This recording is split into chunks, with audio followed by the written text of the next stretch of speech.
For more than 50 years, Betty Ting Pei was known as the woman at the center of one of the most shocking nights in Hollywood history.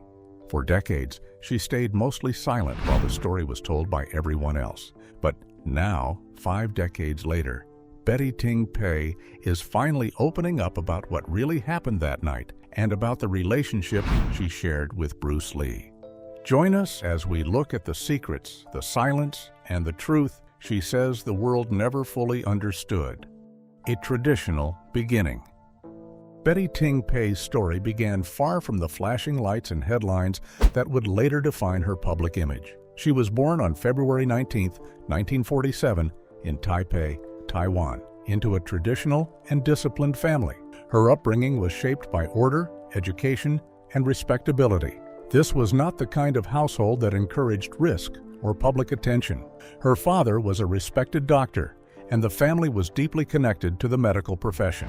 In that environment, status mattered, reputation mattered, and children were expected to follow a steady and honorable path. For a young girl like Betty, that usually meant growing up quietly, behaving properly, and choosing a career that reflected well on the family name. Her early life was strict and conservative. Expectations were clear, and there was little room for rebellion. Betty was supposed to live a respectable life, far removed from the instability and gossip that often came with show business. But even as a child, she was drawn to something very different. She was fascinated by beauty, glamour, and the excitement of the screen. While her family valued structure and tradition, Betty was curious about the world of performance and celebrity. That curiosity slowly became ambition. Part of that fascination came from the growing influence of film culture in the region. Taiwan in the 1950s was not yet the center of Asian entertainment, but Hong Kong was quickly becoming a major force. Betty was exposed to film magazines, screen stars, and the growing popularity of Hong Kong cinema. She saw a world that felt bigger, faster, and more exciting than the quiet future her family had imagined for her. That contrast mattered. The more she saw of that glamorous world, the less interested she became in a predictable life. As a teenager, Betty began taking small steps into entertainment. She started with modeling and picked up minor acting roles in Taiwan. These were early opportunities, but they were important. They gave her experience, visibility, and confidence. People noticed her beauty right away, but there was more than that. She had a natural camera presence that made her stand out. It became clear that she was not simply curious about entertainment. She wanted a real career in it. That decision led her to Hong Kong in the late 1960s, at exactly the right time. The city's film industry was booming.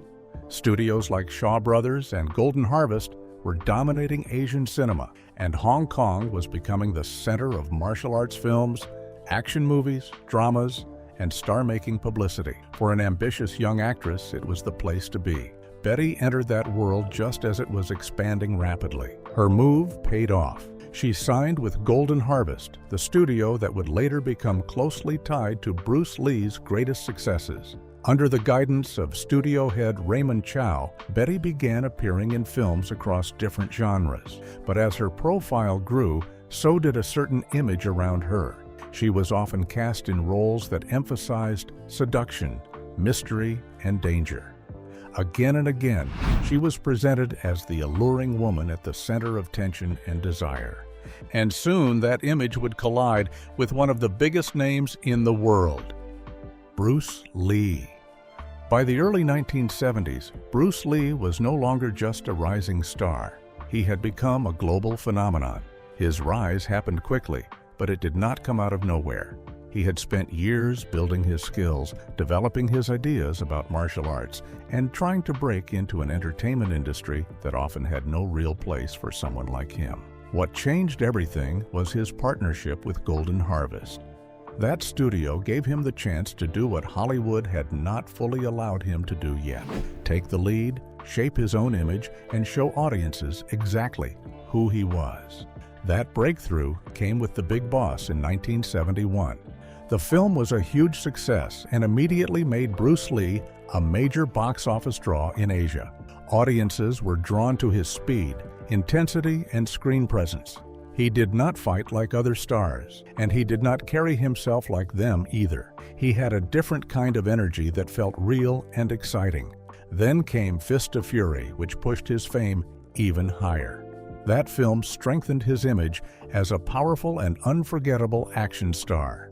After that, Way of the Dragon proved that his success was not a fluke. By then, Bruce Lee was not just popular.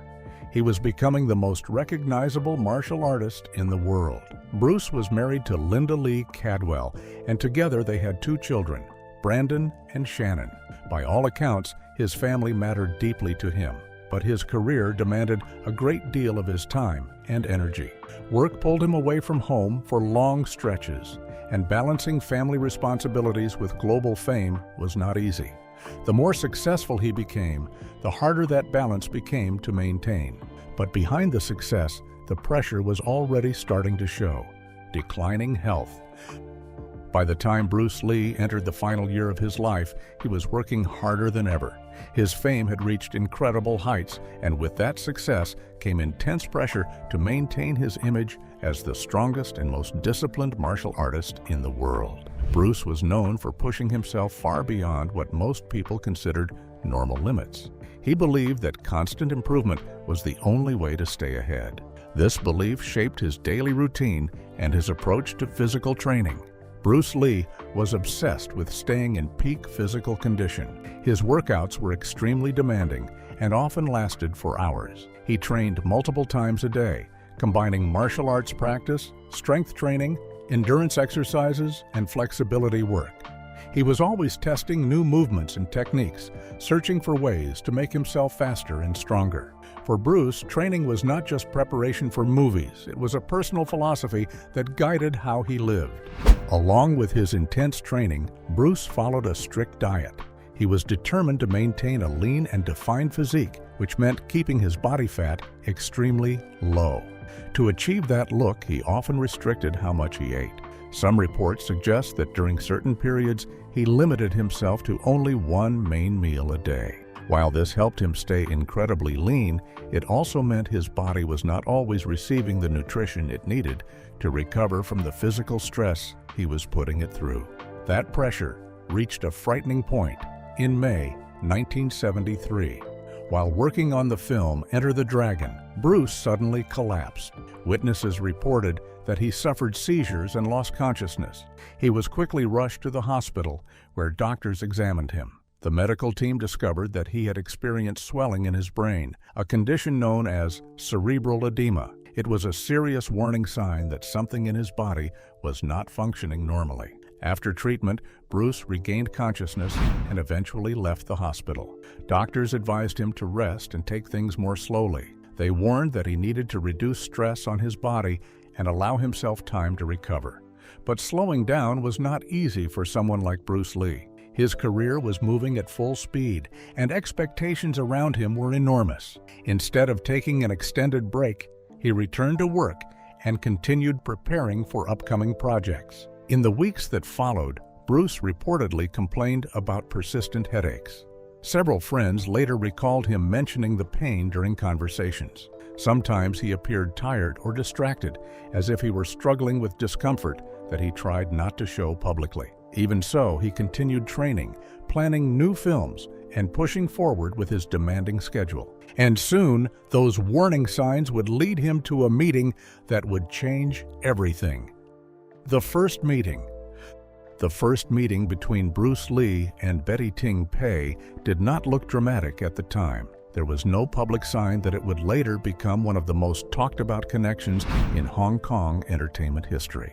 It began in a fairly ordinary way during a dinner at the Hyatt Regency Hotel in Hong Kong. Bruce was there with his wife, Linda Lee, and Raymond Chow, the powerful head of Golden Harvest. Betty was also part of that world, working as an actress under the same studio. On the surface, it was simply a professional social setting, the kind of meeting that often happened in the film industry. But later, many would look back on that evening as the moment everything quietly began.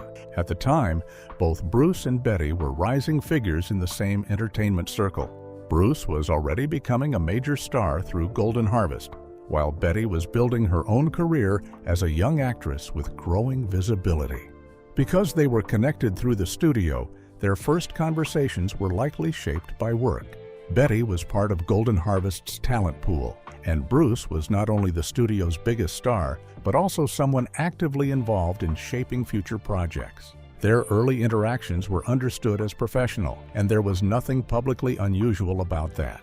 In a studio environment, actors, producers, and directors regularly crossed paths, shared meals, and discussed films. Still, that first meeting seems to have opened the door to something more personal over time. After that dinner, Bruce and Betty continued seeing each other through studio connections and film-related discussions.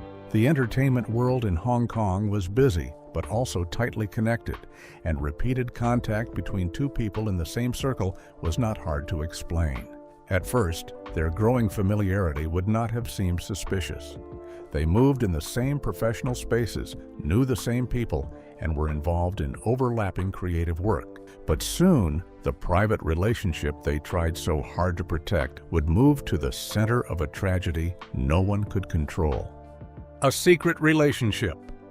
As Bruce Lee and Betty Ting Pei spent more time together, their connection appears to have moved beyond ordinary friendship. What made their relationship so complicated was that both of them were public figures, yet they were living very different realities. Betty was a rising actress trying to build her place in Hong Kong cinema. Bruce, by contrast, was carrying the weight of worldwide fame. By the early 1970s, he was no longer just a successful movie star. He was an international symbol, admired for his strength, discipline, and charisma. That level of fame came with constant pressure, and according to later accounts linked to Betty, Bruce did not always carry it as easily as he appeared to in public. Betty would later describe Bruce as a man deeply burdened by success. To the world, he looked unstoppable. He was breaking records, filming major projects, and reaching a level of celebrity that very few Asian actors had ever experienced. But in private, he was said to be tired, stressed, and often overwhelmed. He had expectations coming from every direction. Hong Kong wanted him to remain a box office giant. Hollywood wanted him to prove he could become an international leading man. Fans expected perfection. And on top of all that, he still had a family, a public image, and a personal legacy to protect. In Betty's version of Bruce, he was not always the fearless icon people imagined. He was also a man looking for moments of quiet and relief. That seems to have been one reason he grew closer to her. Away from the cameras, press, and studio demands, Betty offered him a private space where he did not have to perform. According to the way this story has often been told, Bruce was able to let his guard down around her. He could talk more openly about the stress he was carrying and the exhaustion that came with it. He reportedly confided in her about pressure, physical fatigue, and the growing demands of his career. For someone who was constantly being watched and admired, that kind of privacy may have felt rare. This is why Betty has often been described as Bruce's safe space. Whether that phrase is exact or not, the idea behind it has remained central to how their relationship is remembered. In her presence, Bruce was said to feel less like a global star and more like an ordinary man trying to rest. That emotional comfort seems to have made their bond more personal over time. What began as studio familiarity and private friendship gradually deepened into something more intimate. As that happened, sightings of them together became more frequent. Bruce was reportedly seen visiting Betty's apartment on multiple occasions. Publicly, those visits could be explained as work-related, especially since Betty was connected to Golden Harvest and Bruce was developing new projects. In an industry where actors often met to discuss roles, scripts, and production plans, those explanations were believable enough on the surface. But the pattern did not go unnoticed. People inside the industry began whispering that the connection was no longer purely professional. And before long, those private meetings would lead to one final visit that the world would never stop talking about. The day everything changed. July 20th, 1973 began as a private meeting, but it ended as one of the most controversial days in entertainment history. By then, Bruce Lee was not only a film star, but also a global sensation, and anything connected to him carried enormous weight. Yet the final day of his life did not unfold on a film set or in front of cameras. It unfolded quietly inside Betty Ting Pei's apartment in Kowloon, Hong Kong. What happened there in the hours that followed would be discussed, debated, and doubted for decades. Bruce arrived at Betty's residence for what was reportedly a routine visit. According to the commonly repeated account, the meeting was connected to film work, particularly discussions related to Game of Death, the project Bruce was developing at the time. Betty was expected to be involved in the film, so a meeting between them could easily be explained in professional terms. On the surface, there was nothing shocking about the visit itself. Bruce and Betty had already been seen together before, and private meetings could be described as part of the normal work of the film industry. But this visit would soon become the most examined meeting of Betty Ting Pei's life. From later accounts, Bruce did not seem fully at ease that day.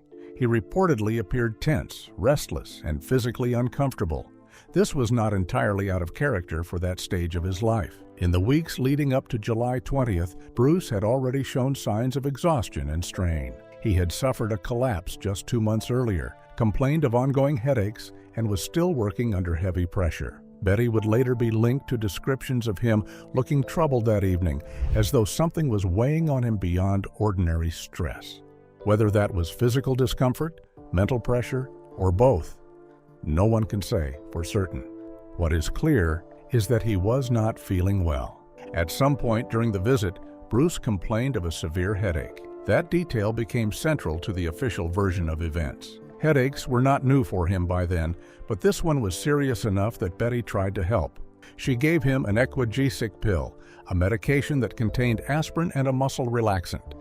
At the time, it was a commonly used painkiller, and not something that would have seemed unusual or dangerous in ordinary circumstances. According to the official explanation, Betty believed the medicine would ease his pain and allow him to rest. There was no sign, at least in that moment, that this simple act would later become one of the most heavily discussed details in the entire case. After taking the pill, Bruce lay down in Betty's bedroom to rest. The expectation was straightforward. He would sleep for a while, the medicine would take effect, and he would wake up feeling better. Nothing about that decision seemed extraordinary at first. People rest when they have headaches, and Bruce had reportedly taken similar medication before. From Betty's point of view, there may have been no reason to think the situation was turning dangerous. For some time, it likely looked like he was simply asleep. But then the hours passed. As time went on, Betty reportedly became concerned because Bruce was not waking up. She tried to rouse him, but he did not respond. What had first looked like ordinary sleep was beginning to feel very wrong. At some point, it became clear that this was not just a man resting after taking a painkiller. Bruce was unresponsive, and the situation had turned serious. For Betty, that realization must have been terrifying. She was alone with one of the most famous men in the world, and something was happening that she could not control. This was the moment when panic truly set in. Instead of calling emergency services immediately, Betty contacted Raymond Chow, Bruce Lee's close friend, business partner, and the head of Golden Harvest. That decision would later become one of the most controversial parts of the story. Why call Chow first instead of calling an ambulance? Was it panic, confusion, or concern over what the situation would look like if authorities arrived at once? That question has never fully gone away. What is certain is that from the moment Betty made that call, the situation became even more complicated. And what happened next would only deepen the mystery. The delay. When Betty Ting Pei realized that Bruce Lee was not waking up, the situation moved from worrying to terrifying. Instead of calling an ambulance right away, she contacted Raymond Chow, Bruce's business partner and the head of Golden Harvest. That choice has remained one of the most debated parts of the entire story. Chow was not just a studio executive. He was one of the most powerful people in Bruce's professional life, and someone deeply tied to his image, career, and day-to-day work. After receiving Betty's call, Chow reportedly rushed to her apartment as quickly as he could. Once he arrived, the atmosphere seemed to have been filled with confusion and panic. Bruce was still unresponsive, and attempts to wake him were not working. This was no longer a man simply resting after taking medicine. Something had clearly gone very wrong. Yet even at that stage, there does not appear to have been an immediate, direct call for emergency transport. That is one reason this part of the story continues to raise questions. In a medical emergency, every minute matters. But in those crucial moments, the people in the apartment were reportedly trying to figure out what to do instead of moving straight to the fastest possible intervention. One of the first steps taken was trying to contact Bruce Lee's personal doctor. According to later accounts, several calls were made, but they went unanswered. This detail has often been used to explain at least part of the delay. Chow may have believed that Bruce's own physician would know his medical history and be better equipped to help. On paper, that may sound reasonable, but in practice, time was passing while Bruce remained unconscious. The repeated attempts to reach the doctor became part of a sequence that, in hindsight, looked painfully slow. When those calls failed, they reportedly turned to Betty's personal doctor instead. That doctor is said to have arrived about 20 minutes later. By then, a significant amount of time had already been lost. Upon arrival, the doctor examined Bruce and found no breathing and no heartbeat. CPR was reportedly attempted, but by that stage the situation was already critical. If Bruce had stopped breathing earlier and remained untreated for too long, the chances of saving him would have dropped sharply. This is one of the reasons the delay has remained so troubling to people who study the timeline. Even if nobody intended harm, hesitation may have cost precious time that could never be recovered. Only after these steps was an ambulance finally called.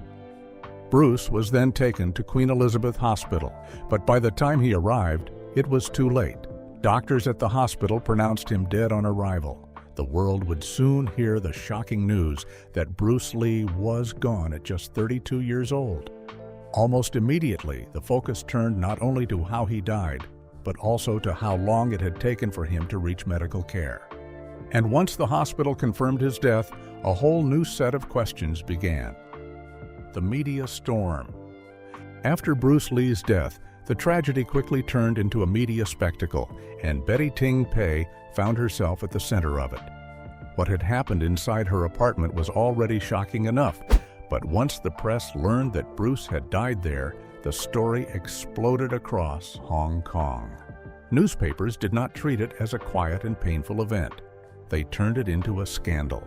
Day after day, tabloids pushed dramatic headlines, emotional language, and suggestive details designed to grab attention.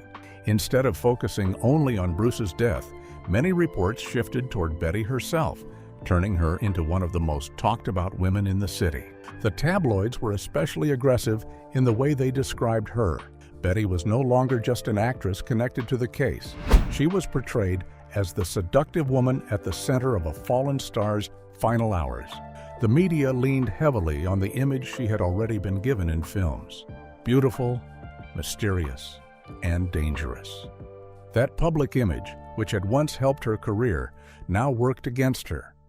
Reporters and editors blurred the line between the roles she played on screen and the person she was in real life. To many readers, Betty was not being presented as a witness to a tragedy. She was being framed as the mysterious mistress, the woman who knew more than she admitted, and possibly the woman responsible for Bruce's downfall. That framing fed endless speculation. Rumors of an affair quickly took over the story. Headlines focused less on medical explanations and more on the possibility of a secret romance. Every small detail became material for gossip. Why was Bruce in her apartment? How often had he visited? What exactly was their relationship? Because so many facts were unclear and the early public narrative had already shifted, speculation filled the gaps. The result was a media storm where rumor often mattered more than truth. Betty's name became tied not just to Bruce Lee's death, but to the idea of scandal itself. The pressure on her became intense. Reporters reportedly gathered outside her home, waiting for any glimpse of her. Photographers followed her in public, trying to capture her face, her reactions, or any sign of guilt, grief, or fear. She was chased by questions she could not escape. Journalists wanted a confession, an explanation, or some dramatic statement that could be turned into another headline. Instead of being given privacy after a traumatic event, Betty was pushed into a public trial led by the press. Every move she made was watched. The damage to her career came quickly. In the film industry, reputation mattered, and controversy could make producers nervous. Betty's growing association with Bruce Lee's death made her a difficult figure to cast. Some producers likely did not want the attention that came with her name. Others may have believed that audiences would only see scandal when they looked at her. Whatever the reason, the effect was the same. Acting opportunities began to fade. A promising career that had been rising in Hong Kong cinema was suddenly overshadowed by one terrible event. On a personal level, the backlash pushed Betty into isolation, with the press hounding her and public opinion turning against her. Retreating from public life may have felt like the only way to survive. The woman once seen as glamorous and exciting became trapped by the silence, suspicion, and shame placed on her by others. And as the noise around her grew louder, so did the rumors no one could stop. Betty finally confirms the romance. For decades, Betty Ting Pei avoided giving the world a clear answer. Whenever questions came up about Bruce Lee, she usually stayed cautious. She gave vague responses, changed the subject, or refused to go into detail. That long silence only made the mystery bigger. So when Betty finally began speaking more openly later in life, people paid close attention. After so many years of rumors, half-truths, and public guessing, even a few direct words from her felt important. What made those rare later comments so striking was that they seemed to confirm what many had believed for years. Betty no longer appeared to hide behind the idea that she and Bruce were only casual friends. Instead, she acknowledged that the bond between them had been deeply personal. In doing so, she gave weight to the long-running belief that they had been lovers.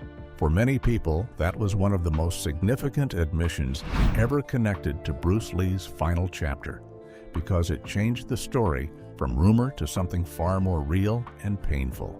Betty's comments also painted a very different picture of Bruce Lee from the one the public usually saw. To fans, he was a symbol of strength, discipline, and total control. But in her telling, he was also a man under enormous pressure. He was carrying the demands of fame, work, public expectations, and private strain all at once. According to this version of Bruce, he was not always calm and unstoppable behind closed doors. He was tired, stressed, and emotionally weighed down by everything around him. If you found this story interesting, make sure to like the video, subscribe to the channel, and join us as we continue uncovering the hidden stories behind some of history's most unforgettable legends.